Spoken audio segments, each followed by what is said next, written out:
Anası onu gözlədi. O çox narahat idi.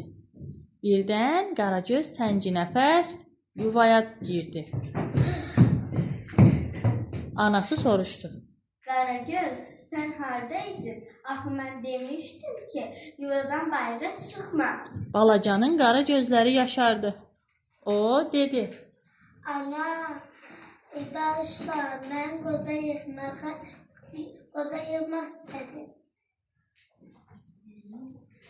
Balacanın ana Qaragözü qucaqlayıb öpdü və dedi. Qaragöz, sən ehtiyatlı olmalısan. Qaragöz isə kədərli halda oturub fikrə daldı. Bunu görən anası soruşdu. Qaragöz, sən niyə fikirlisən? Qaragözü ağlamaq tutdu. O anasına ürəyini açdı. Ana, mən yolda gələrkən pis iş görmüşəm. Ayının balını dağıtmışam. O isə elə bilir ki, bunu tülkü edib. Gəlib bunu parça edəcəm. Hə, bu heç yaxşı olmadı. Gəl gedək tülkünü xilas edək. Ana ilə bala yuvadan çıxıb ayının mağarasına tərəf yollandılar. Sən mənim balımı Gözlə anası işə ilə gedirdilər.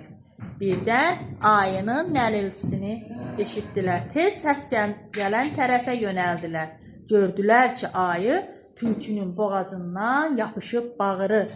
Sən niyə mənim balımı dağıtmışsan? Allah kirə yaxmına dağıtmamışam. Ayı, əl bura. Balamın sənə sözü var. Ayı, bağışla. Balımı mən dağıtmışam. Sən bir bunun boyuna bax.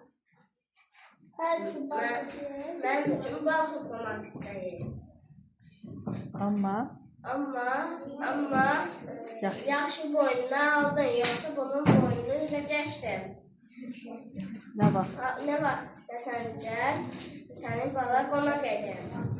Ayı hardan bilərdi ki, sincaplar bal yemir. Afərin uşaqlar, üçünüzə də hər dördünüzə təşəkkür edirəm.